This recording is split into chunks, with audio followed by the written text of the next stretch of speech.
Let's now take a closer look at what's driving Donald Trump to the top of the Republican field.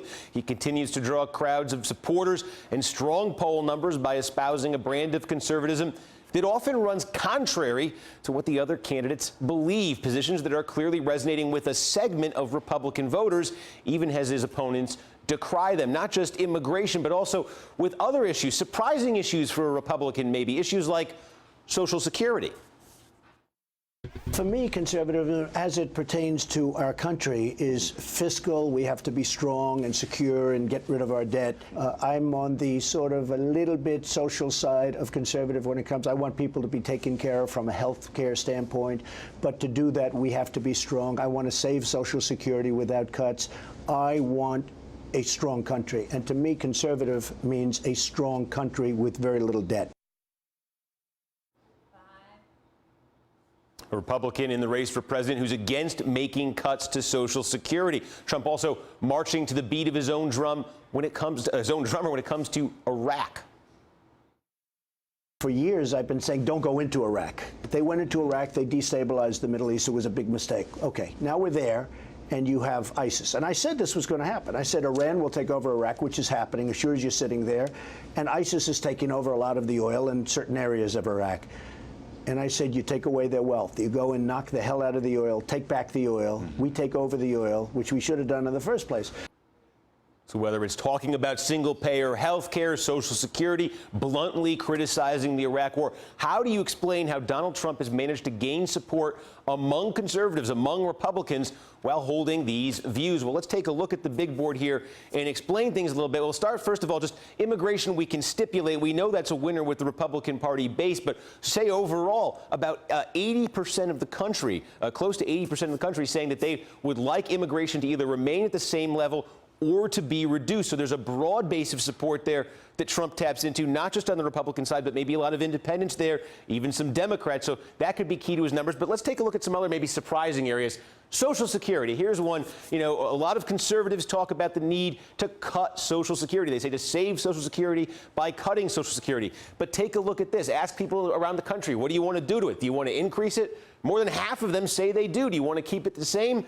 Nearly half of them say they do. Do you actually want to decrease it? Only 6% of them actually want to decrease it. So that's a very minority view, even within the Republican Party, and yet it's not a common view necessarily among Republican politicians and Republican candidates. So that's something that Donald Trump is tapping into. How about this one? How about Iraq? How about everything he says about Iraq? How he bashes George W. Bush's decision to go into Iraq. He calls it one of these great foreign policy blunders in American history. We'll take a look at this. Was Iraq worth the cost, or was it not worth the cost? Overwhelmingly, among all Americans, they say it wasn't worth the cost, but that is even true among Republicans. Look at that. More than 60% of Republicans say that Iraq was not worth the cost. Now, think about that. Think about Donald Trump on the stage, on the debate stage, with all those other Republicans. He is the only one, besides maybe Rand Paul, who will bluntly criticize George W. Bush's decision to go into Iraq in the first place. He doesn't hedge it. He doesn't talk about the surge. He doesn't talk about Barack Obama's failures, and in his mind necessarily. He just talks about that decision by George W. Bush, and he's tapping into something there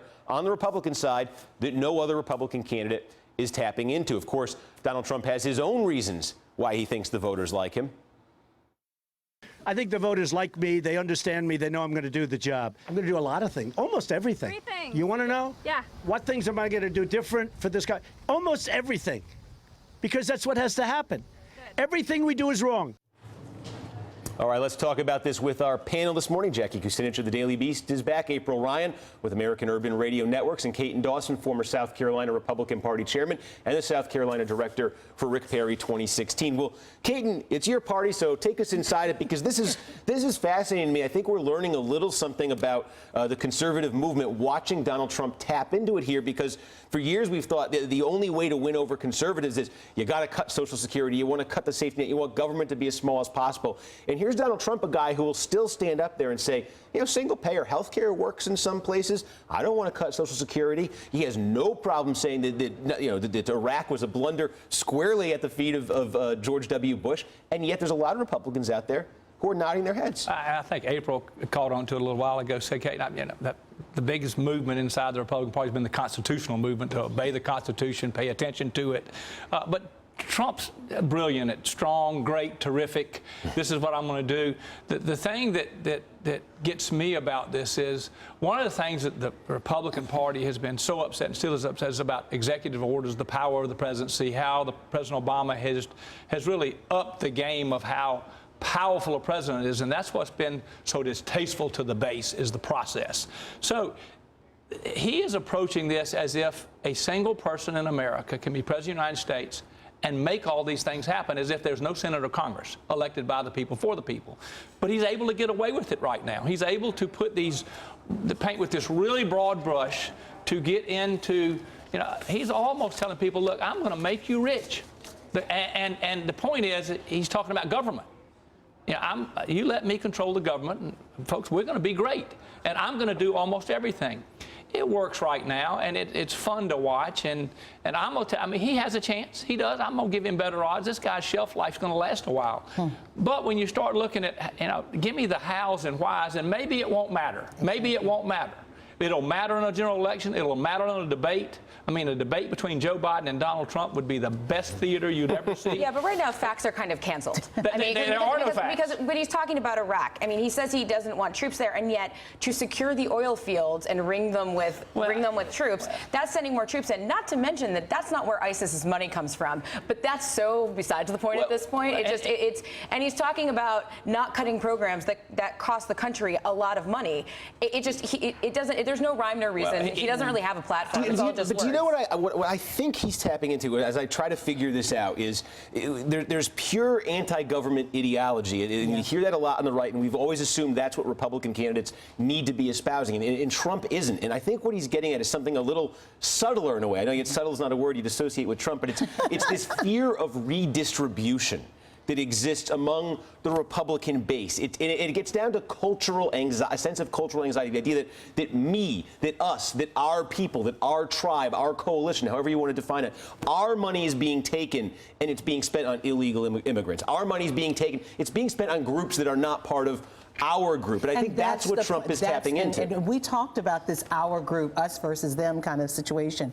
And I think it causes division. I'm not going to use the term that was used because I never heard the term before. And I mean, I'm one who doesn't use it. But when you start going down that line of division, I mean, what did we see recently? We saw people do something to a homeless man, urinate on him and beat him up because of rhetoric from Donald Trump. And when we start going down that line, we're going to see more and more of that. That is a problem, us versus them. You have the Hispanics, and then the blacks. We're not hearing anything from the Republican Party for African Americans in this country. And once you go down the road talking about one group, you start talking about another. And this country, and I heard it from Ryan Priebus, the head of the RNC, he said, we are more united than we are divided. There's more division right now. And Ryan Priebus is talking about you not unifying, and I'm seeing more division. Well, but this is actually proof in the pudding that Trump has taken up all the oxygen, because Rick Perry, not just because you're sitting next to me, actually has been talking about the African American community. But we haven't heard from Rick Perry. Rand Paul was talking about criminal justice too. Totally. We're not hearing about it. Right. No, it's true. And I think that's because there's no oxygen for anybody else, because Trump is this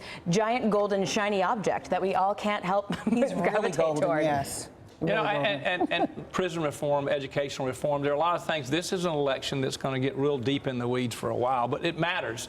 It matters whether you can govern. That all matters, but for some reason it doesn't matter in the electorate today. And that's the difference we talked about, and this is a changing environment of running for president. So Donald Trump has the megaphone. He's gotten 2 hours of our show this morning. He's gotten all last week, and that's good. And he's going to get more. He will get more. Let me ask you, we'll take a minute away from Trump here, but I want to ask you about the candidate you're supporting. I mean, you're with Rick Perry. Sure. 4 years ago, Rick Perry came into the race as the great hope of conservatives. We know how it ended. He's out there again this time. Look, there are reports of staffers not being paid anymore. I know there's a super PAC out there. He did not make it into the top 10 for that first debate. We just talked about how important the debates are. He may not make it, probably won't make it into the second debate on CNN. Can the Rick Perry campaign last? If you look, it can, and so can a lot of others, because it's early in the process. Money does make a big difference, but there's your difference in Trump and Perry. This is a guy who did big things in Texas, 27 million people, certainly a full-throated conservative. It hasn't seemed to matter so far. I mean, credentials haven't seemed to matter so far. Personalities have mattered, and maybe because the cycle's changed, that a personality can carry to the nomination. Is he frustrated? He is a happy warrior, frustrated financially. I mean, this is a guy who's won 18 elections, raised $92 million, and been a successful politician. Came in the race hurt last time. Policy-wise, I mean, he's dead on the mark if we were having a normal primary. Dead on the mark. I mean, he touches all the bases of conservatism. But right now, it hasn't mattered so far. But Steve, you know, and you touched on something. It's all about money. And unfortunately, I talked to people inside, believe it or not, inside the Trump camp. And apparently, you know, they are watching the candidates who have the smaller numbers just fall along the wayside as they're spending $6 to $7 to their $1. And they're watching this. And they're saying, you know, that some of these candidates who have that small number, the percentage point, they're vying for, jockeying for vice president's positions if Trump or another candidate were. I mean, is that the case? Are you hearing that? You know, well, here's with Trump. Let's get on the financial thing of Trump. Trump changed that again. He's able to pivot, and nobody holds him accountable. He was going to do it all with his own money. He's worth $10 billion, give or take a dime. How liquid is a real estate developer? Most of the time, they're not that liquid, but $1 billion, $1 billion, and that's $1 billion after-tax dollars, so it's going to cost $2 billion. And then Trump in Alabama tried to pivot and said, a guy offered me $15 million, I should take it. I'm a guy who's bought and sold politicians. I think his exact phrase, I think we should take it and screw him. Yeah, that was what he said. And so spend it on shoes. Well, I know I think they're selling those hats, those "Make America Great Again" hats. I think they're selling them, and you have to fill out a campaign donor card if you go and get it. Yeah, and he's going to shift over and start raising money, and it won't matter. It won't matter bringing some money for him anyway. Still ahead, former President Jimmy Carter is spending his Sunday like any other Sunday for him. He is getting ready to teach Sunday school in his hometown of Plains, Georgia. We're going to bring you to the scene. Still ahead.